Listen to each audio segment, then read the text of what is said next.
ఈరోజైతే మనమైతే కాటేరమ్మ టెంపుల్కి అయితే వెళ్దాము. Let's go.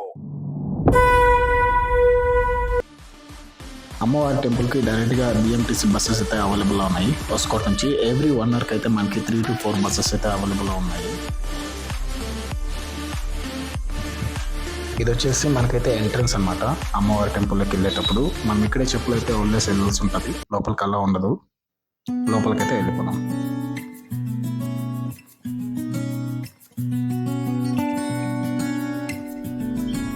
వన్స్ మనము లోపలికి ఎంటర్ అయిపోయిన తర్వాత అమ్మవారి గుడి పక్కలోనే అమ్మవారి విగ్రహం అయితే ఉంటుంది. అక్కడైతే మనకైతే ఫస్ట్ ఎదురుగా అక్కడికి వెళ్ళి మనమైతే పూజలు అనేవి చేసుకుంటాము. మనకి ఆపోజిట్లోనే మనకైతే ఇక్కడ దిష్టి తీస్తుంటారు. కాటేరమ్మ టెంపుల్కి ఆపోజిట్లోనే అక్కడైతే మనమైతే దిష్టి తీర్చుకోవచ్చు.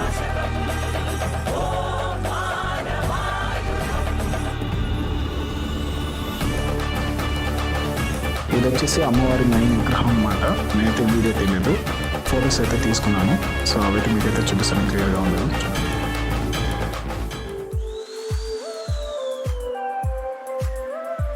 ఇక్కడైతే మనమైతే అమ్మవారి ప్రదక్షిణ అయితే చేసుకోవచ్చు. అక్కడ లెఫ్ట్ సైడ్ చూసినట్టయితే హుండీ కూడా ఉంది. మనమైతే ఏదైనా కానుక సమర్పించుకోవాలనుకుంటే సమర్పించుకోవచ్చు. ఇక్కడైతే కాయిన్స్ అయితే అతికిస్తున్నారు గోడకి. మనం కోరిక ఏదైనా బలంగా కోరుకొని అతికిస్తే అతుక్కుంటుంది అన్నమాట.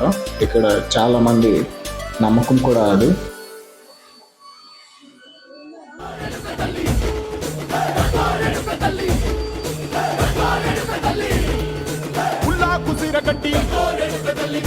వచ్చనమ్మా తలారి పూలు పెట్టి జాతరులు తెచ్చనమ్మా తంగేడు పూలు పెట్టి కంకాణ దూకేనమ్మా ముక్కు ముక్కెర పెట్టి ముల్లోకాల నెలనమ్మా ముందార చూడంగా మున్నూరు కన్నులమ్మా ఎనకాల చూడంగా ఏనూరు కన్నులమ్మా సాధు శిస్తులంతా సాగిల బట్టరమ్మా మహారాజు రాజులంతా మొగారిల్లిరమ్మా కోరిక కోరంగా రంగులు పూసినాము ఆశలు తీరంగా వేషాలు వేసినాము నీ కన్న పెద్ద దిక్కులో కాన ఎక్కడుంది నైవేద్యం ఎట్టంగా మా కాడ ఏమిటుంది మనలన్నీ అలకించి వరమీయవే తల్లి కన్నా బిడ్డలను కాపాడవే తల్లి.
ఇక్కడ చూసినట్లయితే ముడుపులు అయితే కట్టారు అమ్మవారికి.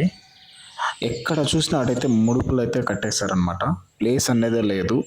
ఆ చెట్టు